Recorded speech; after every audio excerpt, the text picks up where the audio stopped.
त्यानंतर खूप साऱ्या पेशंट्स मध्ये प्रिव्हियस आयव्हीएफ चे अटेम्प्ट झालेले असतात, ज्याच्यामध्ये आयव्हीएफ चे फेल्युअर झालेले असतात किंवा इम्प्लांटेशन फेल्युअर म्हणजे आतमध्ये रिझल्ट निगेटिव्ह आलेले आहेत, बीटा एचसीजी टेस्ट निगेटिव्ह आहे. अशा पेशंटसाठी आम्ही कसा अप्रोच करतो? Subscribe to our YouTube channel and press the bell icon so that you don't miss any important updates related to infertility. Hello everyone, मी doctor Jaydeep Kale, centre head Indira IVF Baramati.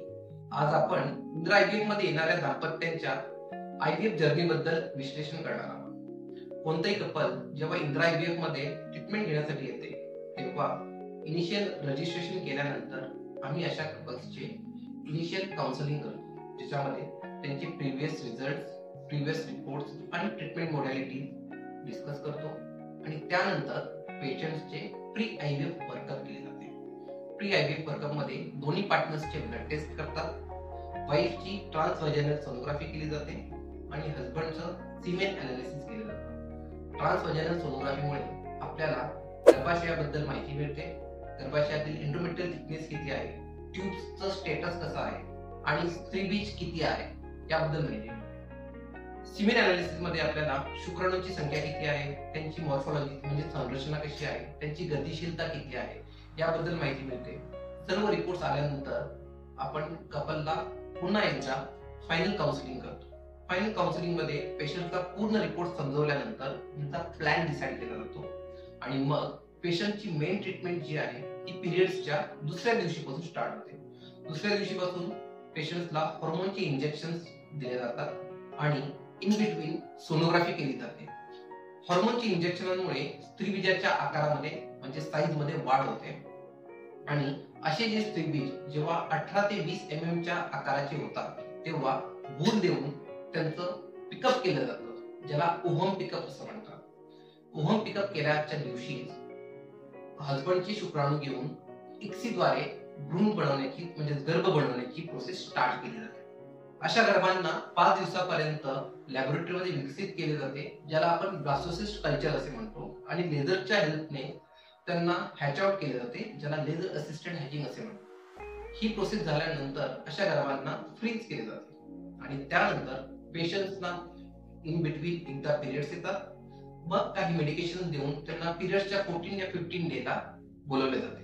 त्यानंतर पुन्हा एकदा endometrial assessment होते आणि एंडोमेट्रियल असेसमेंट मध्ये जर endometrial thickness व्यवस्थित असेल तर मग अशा गर्भांचे एम्ब्रियो ट्रान्सफरच्या प्रोसेस आपण स्टार्ट करतो. एम्ब्रियो ट्रान्सफरच्या प्रोसेसला 6 दिवस लागतात, ज्याच्यामध्ये इनिशियल 6 डेज इंजेक्शन्स लागतात जे प्रोजेस्टेरॉनचे असतात आणि 6 डेला आपण एम्ब्रियो ट्रान्सफर आणि मग 15 दिवसानंतर आपण पेशंटची बीटा एचसीजी टेस्ट करतो, ज्याच्यामध्ये आपल्याला कळून येते की प्रेग्नन्सी पॉझिटिव्ह आली आहे का नाही. त्यानंतर खूप साऱ्या पेशंट्स मध्ये प्रीवियस आयव्हीएफ चे अटेम्प्ट झालेले असतात, ज्याच्यामध्ये आयव्हीएफ चे फेल्युअर झालेले असतात किंवा इम्प्लांटेशन फेल्युअर म्हणजे आतमध्ये रिझल्ट निगेटिव्ह आलेले आहेत, बीटा एचसीजी टेस्ट निगेटिव्ह आहे. अशा पेशंटसाठी आम्ही कसा अप्रोच करतो? तर मल्टिपल आयव्हीएफ फेल्युअर किंवा recurrent implantation failure, recurrent pregnancy loss अशा कंडिशन्स मध्ये आम्ही कपल्सचे कॅरोटायपिंग करून घेतो. शिवाय जेव्हा असे गर्भ बनवले जातात लॅबोरेटरीमध्ये तेव्हा अशा गर्भांची जेनेटिक टेस्टिंग केली जाते, ज्याला आपण पीजीटीए किंवा NICS असे म्हणतो.